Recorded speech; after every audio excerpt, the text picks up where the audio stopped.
Tonight, the USS Gerald Ford aircraft carrier, accompanied by cruisers and destroyers, are in the Mediterranean. The show of force from the U.S. coming as President Biden today vowed to support Israel's right to defend itself. So what will U.S. involvement look like moving forward? To answer that and more, we turn to retired Army General Barry McCaffrey, also an NBC News military analyst, joining us live. General, thank you so much for being with us tonight.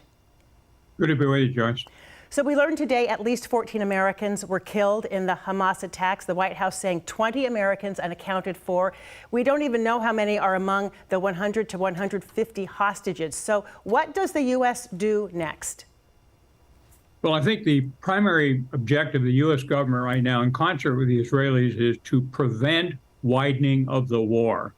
So that significant show of strength, the U.S. naval and air power, a lot of fighter squadrons in the Air Force moving into probably Italy, is aimed at deterring not just the Iranians, the Syrians, but most particularly Hezbollah, who has 110,000 some odd rockets. If they enter this struggle, it's going to be a different scale of conflict. Right now, Hamas is not a threat to Israel's existence. If Hezbollah comes into the war, this is going to be a big conflict. And Syria, too, as you mentioned. So there are, as you know, more than 100,000 Americans in Israel. Should the U.S. evacuate American citizens, as Germany announced today it's going to do? Well, I think the Americans have to make that decision individually. A lot of them are dual citizenship and will not want to leave. A lot of them have probably been called up and are now serving as reservists of the IDF. They've called up the better part of 360,000 of their 460,000 reserves. So I don't think yet that's been triggered.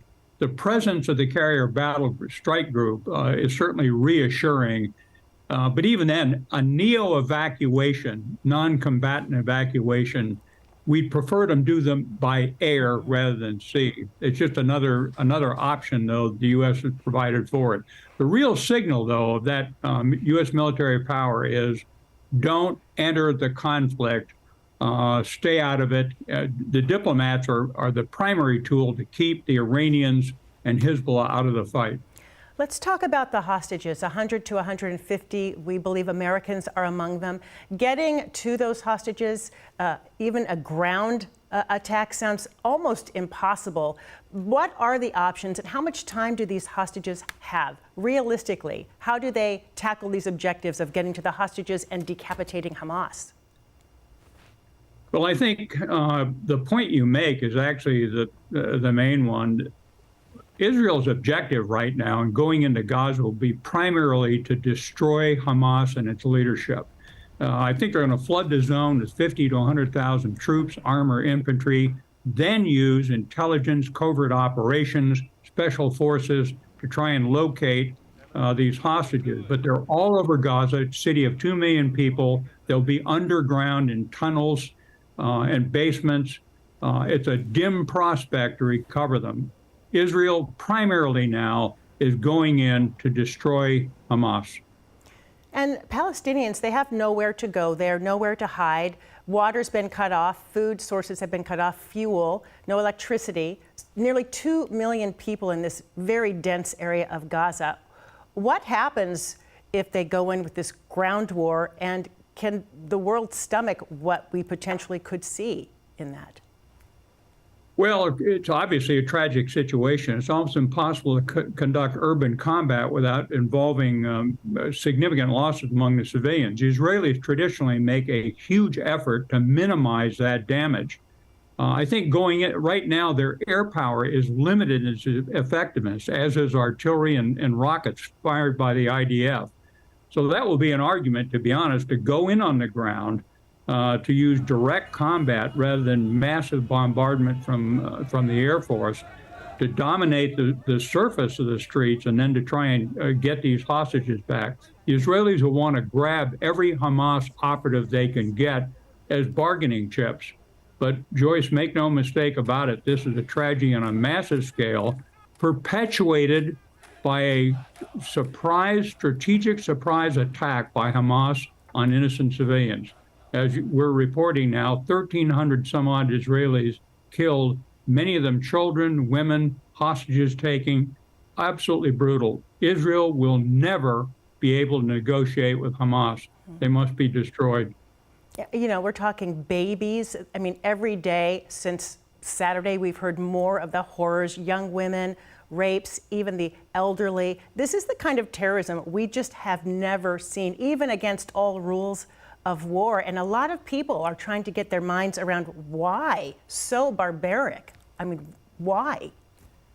Well, it's heartbreaking. And when you think about it from a political perspective, Hamas doesn't achieve anything. They put the Israelis in a position where for 100 years, they'll never forget this brutal attack.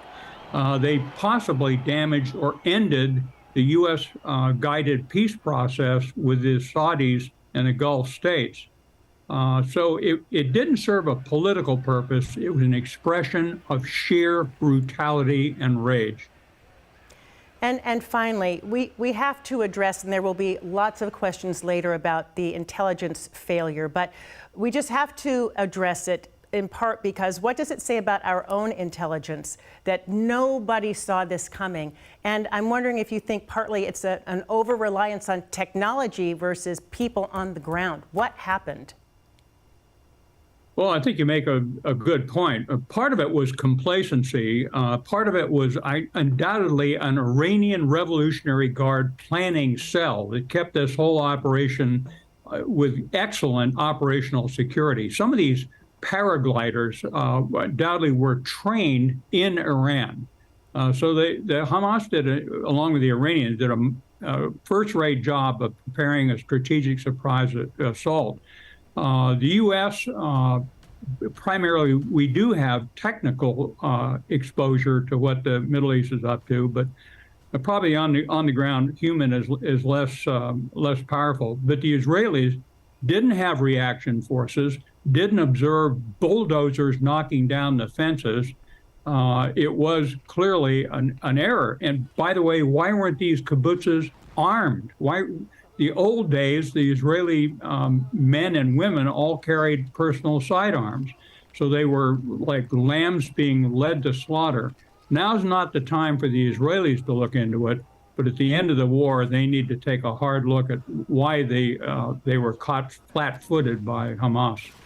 And as we watch the violence escalate, it's no telling what we are going to see in the days and weeks ahead while we wait to see if they're even able to get to and hopefully save some of these hostages. General Barry McCaffrey, we're out of time. Always so grateful for your analysis. Thank you. Good to be with you, John.